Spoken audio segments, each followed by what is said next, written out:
Ustadz, bolehkah kita haji atau umroh berkali-kali atau uangnya lebih baik digunakan untuk membantu saudara muslim yang masih kekurangan secara ekonomi? Umroh haji silahkan berulang kali, nggak ada masalah. Kalau masalah ada keluarga yang mau dibantu, tetap bisa dikombinasikan kok. Jadi jangan posisikan diri seakan-akan tidak ada opsi tengah. Seperti yang sering tanya, Ustadz mana lebih afdal? Saya membantu menyumbang keserengan masjid atau saya memberikan rumah anak yatim? Saya jawab dua-duanya, bagi saja porsinya. Anda bantu kerabat berapa sih, masa sebesar untuk biaya pergi haji? Kan tidak, gitu kan? Bantu saja semampunya kerabat tersebut, tapi haji dan umroh pergi, nggak ada masalah, kan gitu. Apa tandanya kalau haji atau umroh kita diterima oleh Allah SWT? Tidak ada tanda dari mana? Nggak ada tanda khusus. Anda ikuti syarat dan rukunnya, maka insya Allah diterima. Kita harus yakin. Seorang muslim wajib yakin tentang benarnya janji Allah.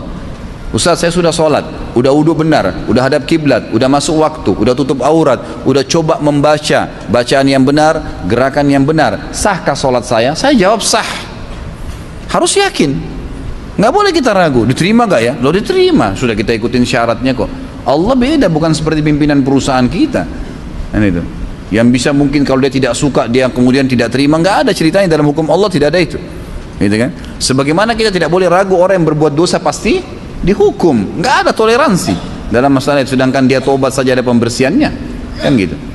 Jadi tidak ada tanda-tanda khusus, tapi tinggal kita amalkan. Kata Ibnu Umar radhiyallahu anhu, kalau saya tahu pasti sudah jelas-jelas saya diperlihatkan pahala amal sholat, amal ibadah saya 2 rakaat saja, saya akan sujud syukur. Artinya memang saya tidak bisa lihat itu, tetapi kita harus yakin bahwasanya sudah diterima oleh Allah Subhanahu wa taala, asal kita penuhi syarat dan rukunnya.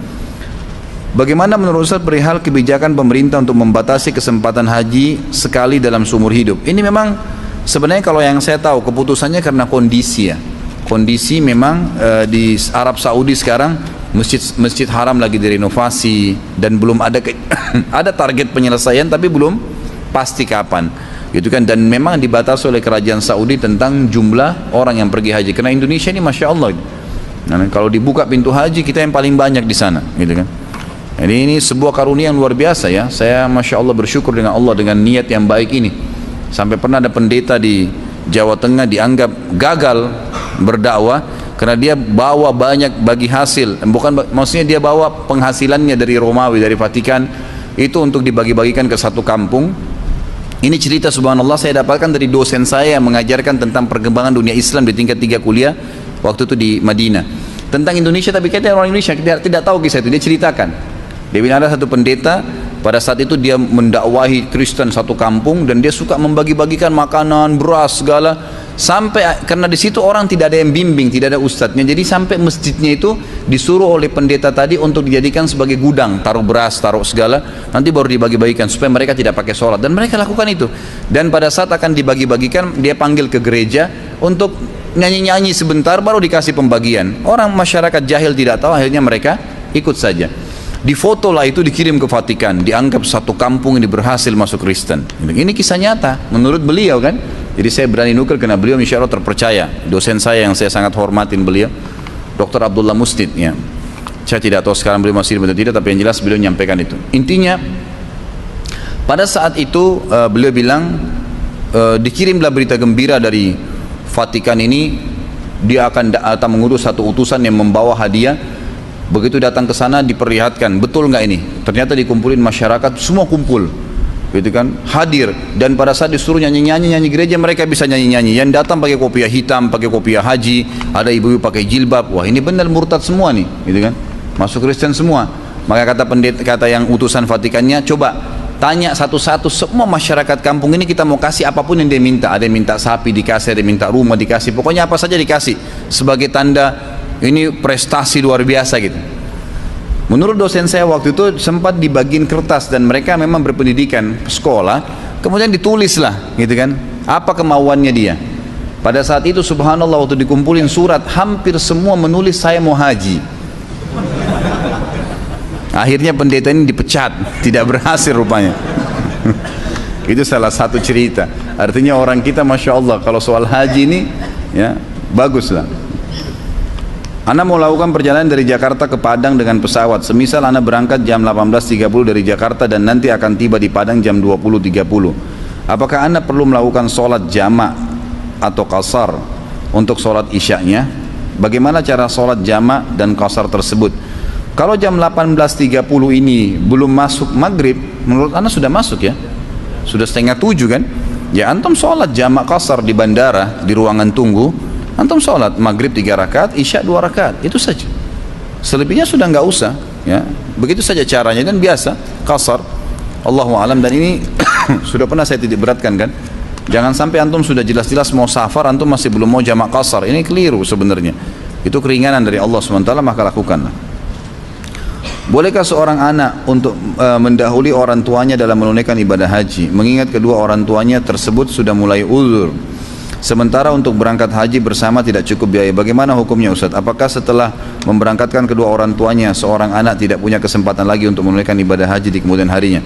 Kalau dalam ibadah wajib, harus Anda dahulukan diri Anda ya. Dalam ibadah wajib harus dahulukan diri sendiri, walaupun itu orang tua kita. Kita belum haji, orang tua belum haji, haji sendiri dulu. Kita lebih membutuhkan itu. Orang tua kita kalau tidak punya kemampuan, tidak ada kewajiban bagi beliau. Tapi kalau kita punya kemampuan, wajib buat kita. Nggak boleh, kita dahulu kita sudah pernah haji, baru hajikan orang tua kita. Masalah nanti ada rezeki kita itu Allahu alam, Allah lebih tahu. Gitu kan? Kita mungkin pergi haji sana bisa berdoa, mendoakan orang tua supaya bisa haji, insya Allah diberikan oleh Allah Subhanahu wa taala. Dan juga kalau yang belum tahu informasi kan atas Saudi yang ada di Menteng, saya tidak tahu alamatnya Jalan Banyumas nomor berapa itu ya, tapi kalau antum sampai di Masjid Sunda Kelapa, coba tanya mana atas agama Saudi, di sekitar situ pokoknya tempatnya. Di situ tuh ada program oleh kerajaan Saudi setiap tahun memberangkatkan kalau tidak salah 200-300 orang gratis haji, tapi syaratnya belum pernah haji, apalagi kalau orang tidak mampu.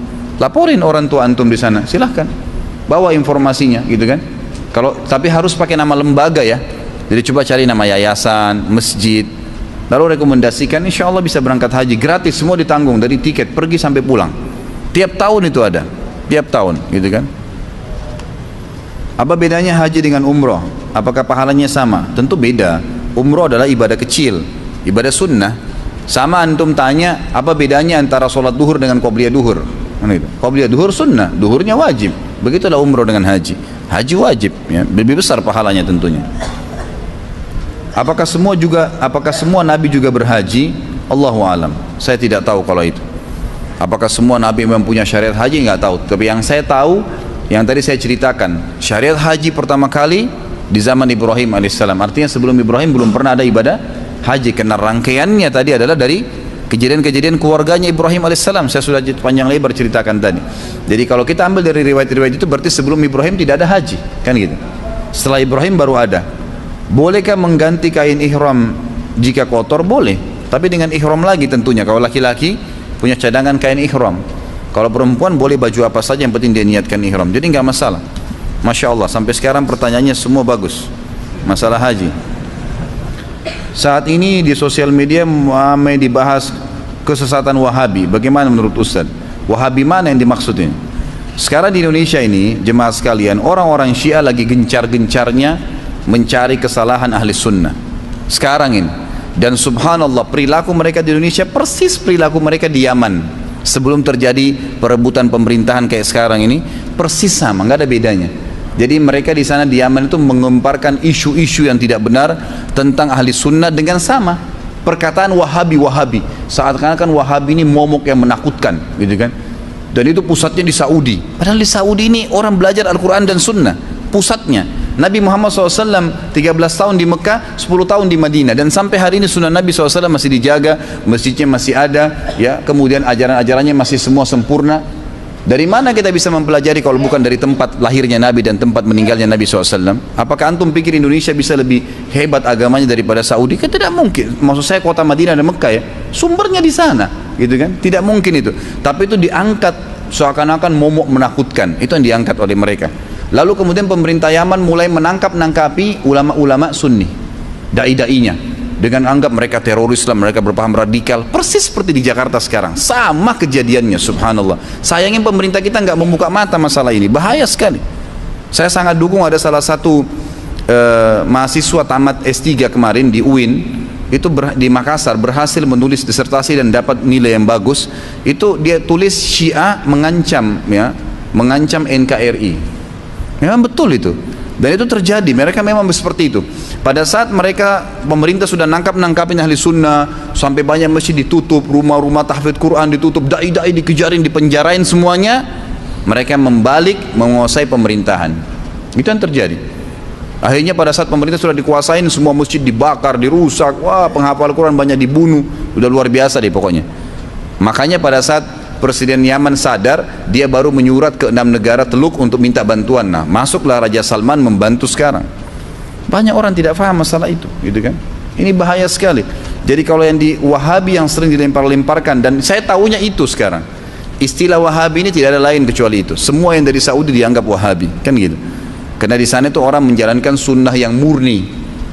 Pengajian saya sering dikatakan, oh pengajian Ustaz Harun pengajian Wahabi. Kalau emang pengajian yang antum dengar dari awal tadi 2 jam dan setiap hari antum, tiap minggu antum datang, qala Allah, qala Rasul, begini pendapat ulama, kita jelaskan, antum anggap ini Wahabi, inilah pemahaman yang benar. Al-Quran dan Sunnah disampaikan. Tapi momok itu ingin diangkat oleh orang-orang Syiah, karena yang banyak bongkar kedoknya Syiah itu orang-orang Saudi, memang di Saudi, memang dari Madinah dan Mekah, gitu kan, yang membongkar mereka. Makanya mereka melempar momok itu. Jadi sebenarnya ini informasi cuma disembang-sembang siurkan yang tidak benar. Saya melihat Ustadz di TV bersama Ustadz yang suka mengadakan zikir berjamaah. Apakah Ustadz sudah sefaham dengan beliau? Kalau tidak, apakah Ustadz sudah di apa ini? Saya tidak jelas. Apa ini? Apa yang salah dengan apa yang beliau lakukan? Jadi memang saya diundang oleh beliau untuk ceramah, gitu kan? Diundang oleh beliau ceramah, dan beliau waktu mengundang saya ke masjidnya, dan beliau sempat memanggil saya di ruangan khusus di masjidnya dan mengatakan, dia panggil saya abang, dan dia mengatakan, bang, alhamdulillah saya hampir tiap malam ditemanin sama abang. Maksudnya apa?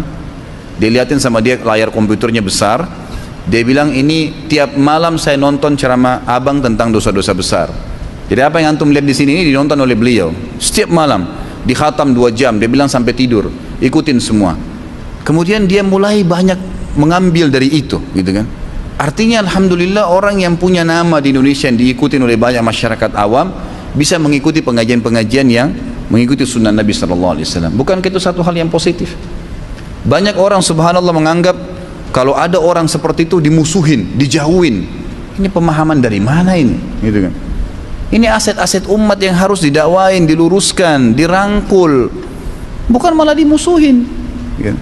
Apalagi yang beliau lakukan itu adalah khilaf di antara ulama tentang boleh berzikir keras suara atau tidak. Itu kan khilaf di antara ulama.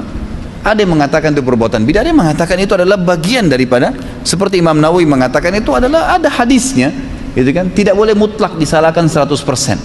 Kan begitu. Jadi bukan apa yang dilakukan? Sembah kuburan? Enggak kan? Nggak ada sesuatu yang Allahu a'lam. Menurut saya secara pribadi, kalau ada orang menyorotin perbuatan saya itu dianggap negatif, itu hak dia, silakan saja. Tapi kalau saya secara pribadi tidak menganggap itu sebuah kesalahan. Apalagi pada saat saya datang, beliau datang menjadi moderator, kemudian beliau membiarkan saya berbicara, menyampaikan banyak sekali masalah hukum syar'i. Dan alhamdulillah sering kali konsultasi, sering bicara, ada sesuatu yang negatif. Dan saya melihat itu adalah satu hal yang positif. Saya melihat kehidupan beliau sehari-hari juga sangat bagus. Saya pertemukan keluarga saya dengan keluarganya, dan Masya Allah sangat baik, gitu kan.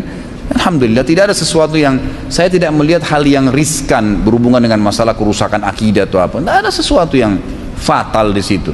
Hanya karena masalah zikir, dan zikir itu di awal-awal acara, setelah itu baru masuk kepada ceramah. Mayoritas ceramah kan gitu. Baik, kadang-kadang subhanallah orang lupa, dia lupa menangkap maslahat besar, ya, dan dia tunda itu gara-gara masalah kecil, gitu kan. Nggak bisa. Ini pemahaman fikih yang harus difahami dalam masalah ini.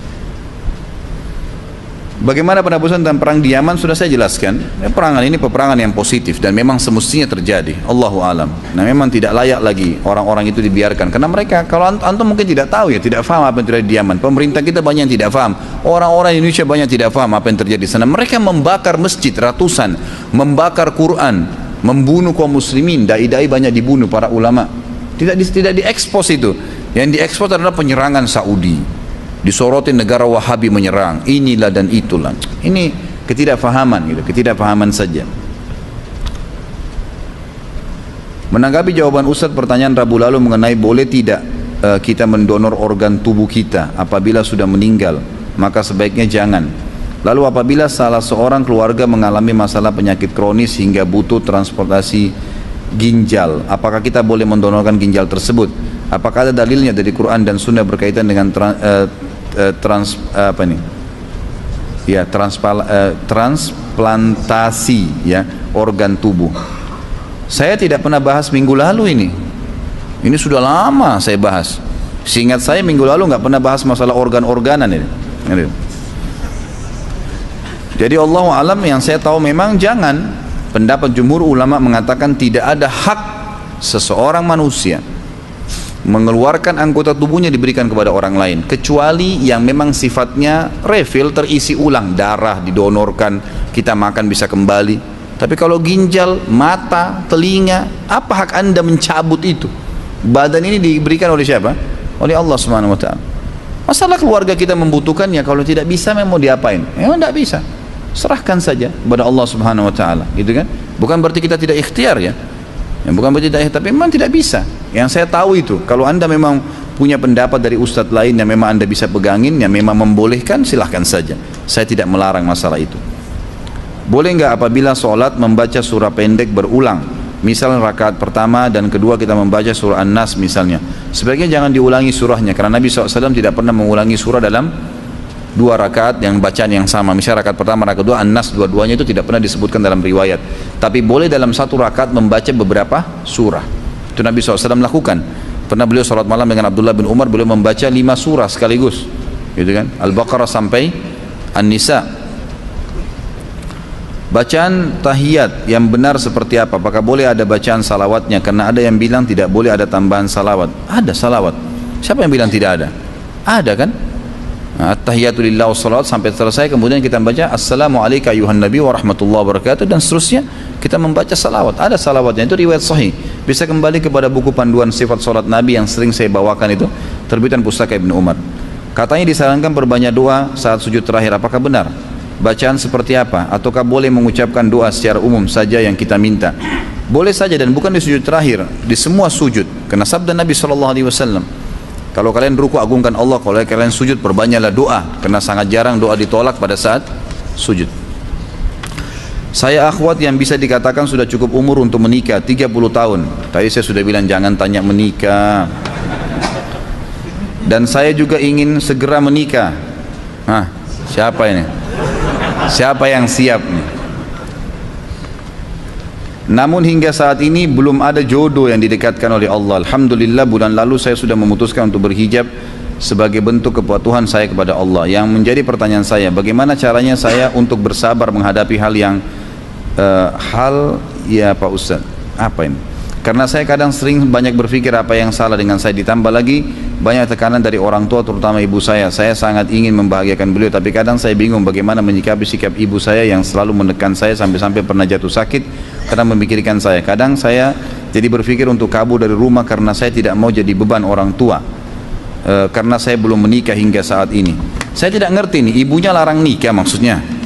Kalau ibunya larang nikah, tidak ada haknya beliau melarang nikah. Nikah kan sunnah Nabi SAW, perintah agama, nggak boleh orang tua melarang.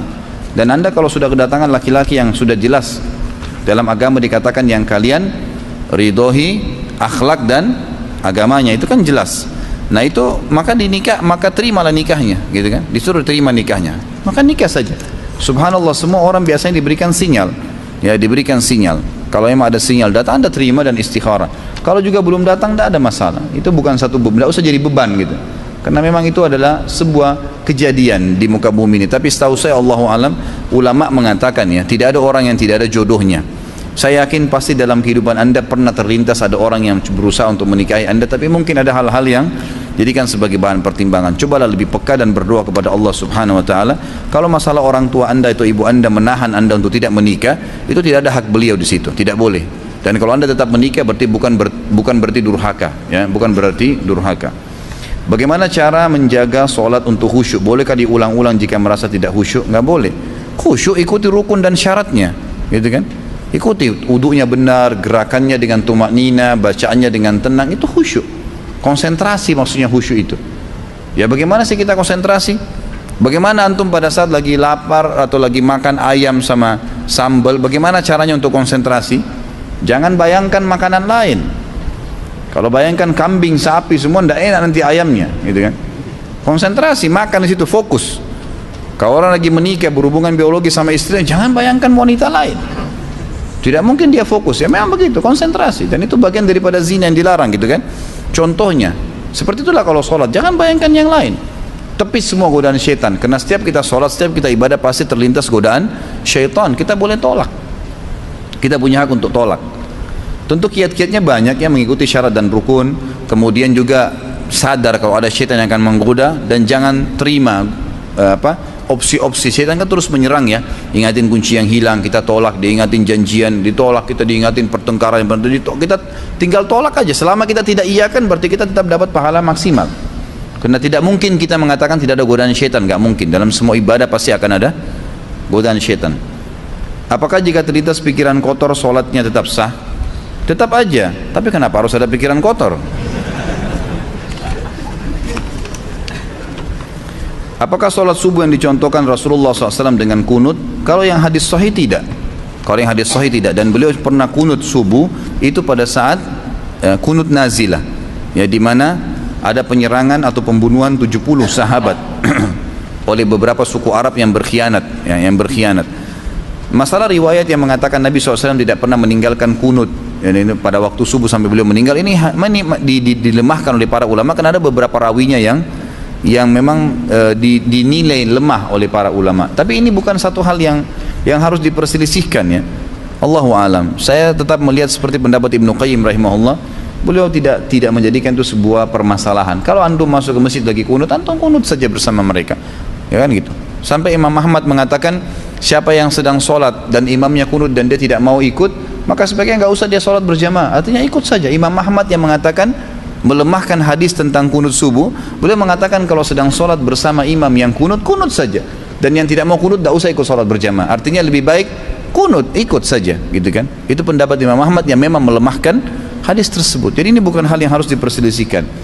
Bahkan tetap sholat subuh, jika bolehkah tetap sholat subuh jika ketika bangun tidur sudah lewat waktu subuh, misal jam 6, tetap saja. Apakah sholat asar jika karena ada udur boleh diqadha di waktu maghrib? Udurnya seperti apa dulu? Nah, tidak ada udur sebenarnya, ya, tidak ada udur. Karena sholat itu tetap harus dilakukan dalam keadaan apapun. Sedangkan lagi berperang, berkecamuk perang, kita lagi bacot-bacotan sama musuh. Waktu masuk sholat semampunya dengan isyarat mata pun. Lagi di bus, di kereta, duduk sholat. Tidak ada air tayammum. Nggak ada udur apa kira-kira? Kita nggak dapatkan celah udur di situ, ya. Allahu a'lam. Kecuali memang mungkin udurnya pingsan. Ada orang pingsan di waktu duhur, dia bangun sadar setelah maghrib. Allahu a'lam. Itu berarti memang keadaan tidak sadar, lain. Ini teman-teman jangan tanya lagi masalah sholat, ya, ini lagi haji, nih masalah haji.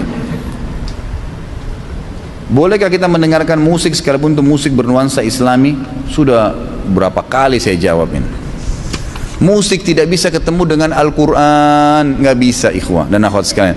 Antum sekali buka pintu musik, pasti Al-Quran tidak bisa masuk ke hati antum, nggak bisa. Sudahlah, alihkan ke Quran. Kenapa sih kalau dengar dari Quran ke Quran, dari surah ke surah, dari suara syekh ini ke syekh ini? Kenapa? Apa masalahnya? Setiap huruf dapat pahala. Minimal antum dengar musik gak ada pahalanya. Minimal sekali. Kenapa nggak alihkan ke Al-Quran? Kan begitu. Jadi nggak usah, lebih baik nggak usah. Oh, nuansa Islami, nggak usah. Quran lebih Islami, gitu kan? Mau dicari Islaminya, Quran lebih Islami, lebih pahala, kan gitu. Lalu bagaimana dengan ajaran Wali Songo yang mengajarkan dakwah Islam melalui wayang, lalu karawitan Jawa? Allahu a'lam, itu mungkin ijtihad beliau.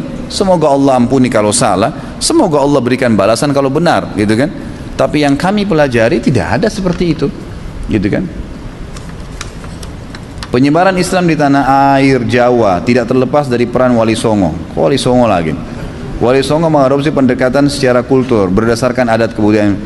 Misal lahirnya wayang nyanyian Jawa. Pertanyaan, bagaimana dengan ajaran Rasulullah SAW bahwa ketika kita menyiarkan Islam diperbolehkan dengan cara seperti itu? Jadi kita lihat Nabi SAW, kita kan punya panutan, punya kiai, punya ustadz. Pernah nggak antum dengarkan riwayat dalam sirah Nabi menyanyi? Pernah nggak? Ada riwayat nggak? Lantunin syair aja tidak pernah Nabi SAW. Waktu di perang Khandak itu sahabat pada menyantunkan syair, Nabi setiap mau lantunkan syair nggak bisa. Karena Allah SWT sudah mengatakan, kami tidak membolehkan dia bersyair. Gitu kan? Dalam surah Syu'ara, memang nggak boleh Nabi SAW. Maka memang dijauhi. Sudah ada Nabi SAW, sudah ada Abu Bakar, sudah ada Umar. Tidak pernah ada dinukil kepada kita lagunya Nabi, lagunya Abu Bakar, lagunya Umar, nggak ada. Gitu kan?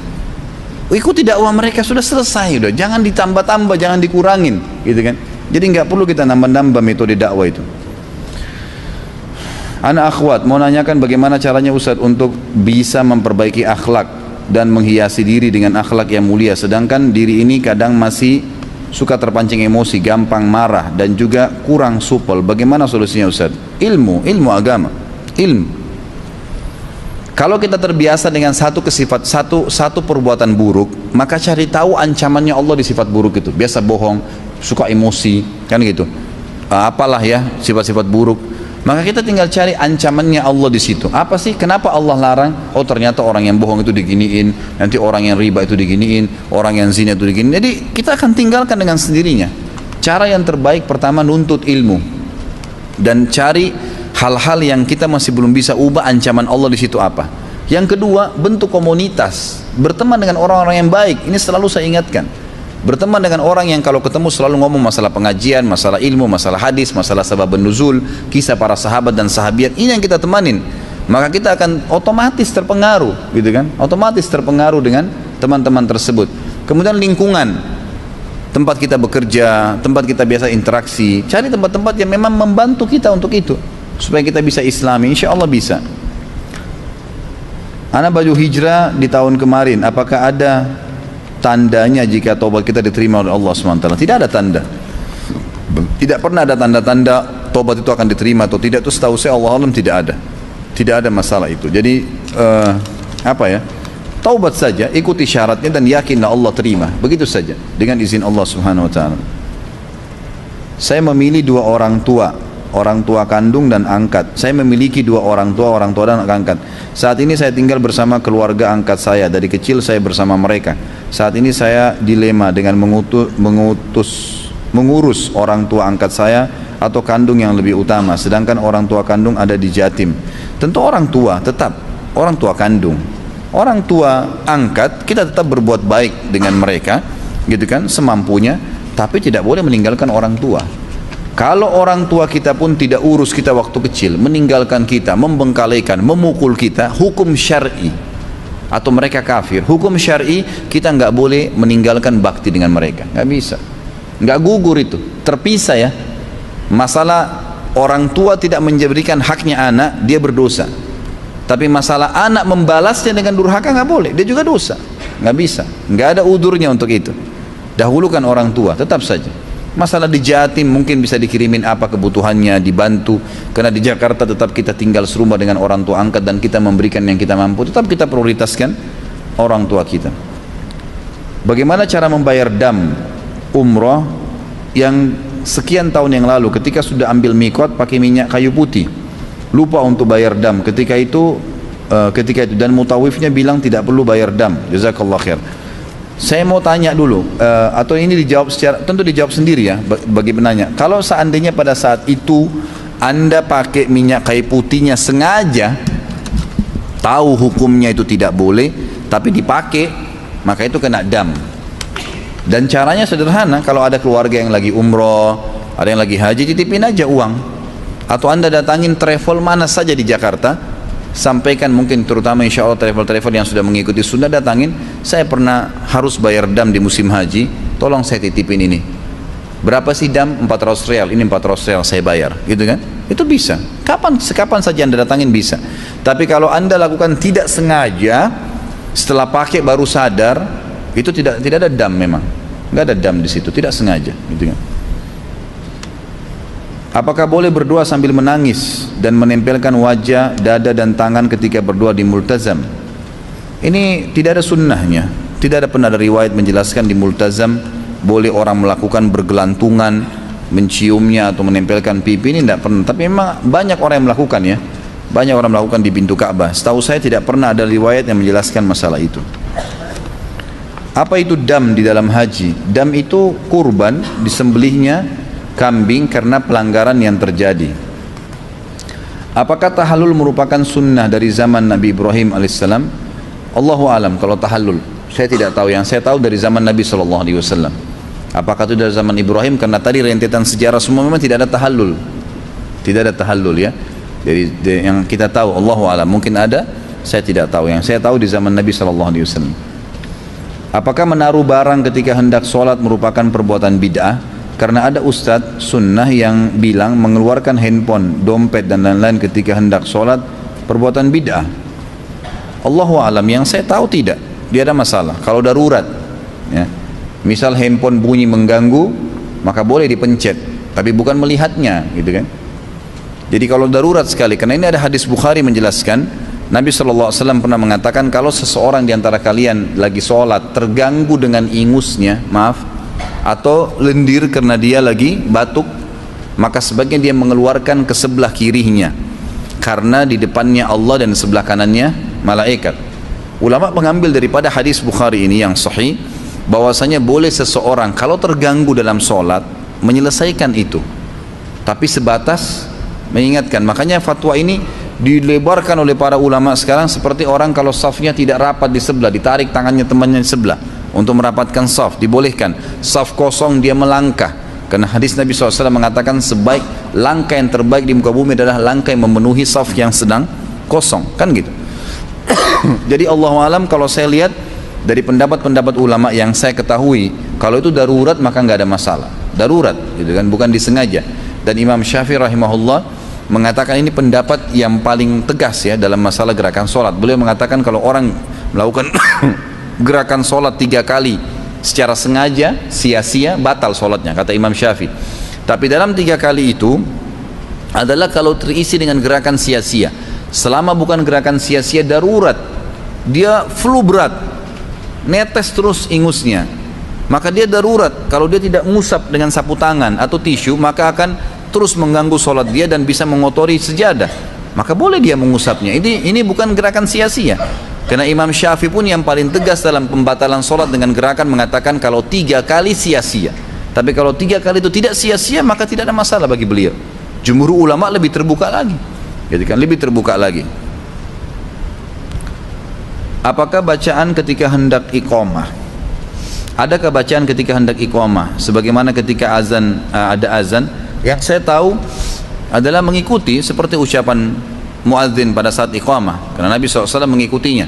Dan pada saat terlintas qad qamatis shalah, itu beliau membaca aqamahallahu wa adamah, gitu kan. Itu ada riwayat, diriwayatkan oleh Imam Ahmad. Yang saya ketahui Allahu alam, setelahnya nggak ada doa khusus, karena doa itu cuma ada doa setelah azan. Ketika orang makan atau minum pakaian, makan, minum atau pakaian haram, maka doa orang tersebut tertolak. Namun apabila dia dizalimi, apakah doanya akan dikabulkan? Karena doa orang yang terzalimi makbul, tetap diterima, walaupun makanan minumannya haram. Tapi kalau dia terzalimi, doanya diterima karena ada indikasi yang membuka dia untuk bisa diterima doanya, masalah dia terzalimi. Apakah boleh membedakan harga barang yang saya jual kepada pelanggan utama? Ini apa hubungannya sama haji ini? Apakah boleh membedakan harga barang yang saya jual kepada pelanggan utama yang notabene belanjanya kontinu dan dalam jumlah pengambilan yang banyak, dengan pelanggan yang hanya belanja sekali dalam setahun dengan pengambilan barangnya sedikit? Boleh saja, nggak ada masalah. Tapi yang kita lakukan adalah memberikan diskon, gitu kan? Itu boleh. Harga tetap jual Rp10.000. Tapi karena ini pelanggan tetap saya modalnya 7.000, saya turunkan Rp1.000 untuk dia, karena dia rutin belanja atau dia belanja banyak, diskonnya dikasih, nggak ada masalah. Tapi yang tidak boleh dalam Islam, kalau meletakkan dalam satu produk 2 harga karena konsumennya berbeda. Datang pembeli pertama orang kaya, kita jual 100.000. Pembeli pertama orang miskin, datang kita jual 100.000. Datang pembeli kedua, dia dari pakainya orang kaya, 1.000.000 kita jual. Nggak boleh. Karena kita melihat penampilannya saja orang, itu nggak boleh. Berarti sengaja meletakkan 2 harga di satu produk dengan melihat kondisi saja. Tapi kalau kita memberikan diskon karena orang itu beli banyak, memang niatnya itu beda dia dari niatnya, maka nggak ada masalah. Kami sholat berjamaah 3 orang, imam 2 satu imam dua makmum. Apabila satu makmum batal, saya jadi depan belakang. Apa maksudnya? Saya jadi depan belakang ini. Saya jadi depan belakang. Apa yang harus dilakukan? Apakah makmum harus maju? Ya tentu saja. Kalau misalnya batal, makmum di sebelah kita, kita maju, melangkah, mendekati imam. Sebagaimana sunnah Nabi SAW, imam dan makmum kalau berdua rapat satu sama yang lain. Bolehkah dalam sehari semalam membaca istighfar lebih dari 100 kali? Khilaf di antara ulama. Afdalnya minimal, pendapat mengatakan afdalnya 100 kali, tapi kalau mau baca lebih nggak ada masalah. Karena memang tidak dikatakan itu salah, tapi afdalnya 100 kali karena Nabi SAW baca 100 kali gitu kan. Karena dalam kisah yang Imam Ahmad rahimahullah yang menemui orang yang terus beristighfar tanpa batas dalam sehari sehingga semuanya diijabah doanya, itu karena fadilah istighfar yang dibaca lebih dari 100 kali. Apakah benar apabila kita akan memasuki rumah membaca Qul huwallahu ahad ayat 1 sampai ayat 5 Al-Ikhlas dapat menolak kemiskinan penghuninya? Allahu alam. Saya nggak pernah temukan nih. Apakah Qul huwallahu ahad dibaca pada saat mau bangun masuk rumah itu bisa menghilangkan kemiskinan? Saya tidak tahu. Mohon penjelasan tata cara sholat tahajud beserta zikir dan doanya. Masya Allah, satu buku ini.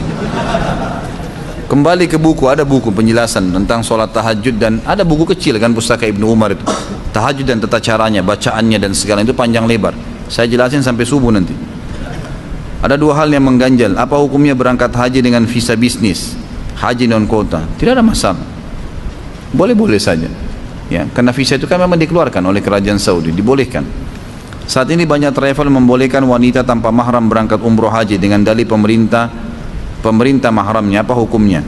Tentu sudah pernah panjang lebar saya jelaskan ini dan mohon maaf saya tidak jawab lagi ini karena sudah sering saya ulangin perselisihan ulama. Bisa kembali ke YouTube, lihat aja nanti di sana.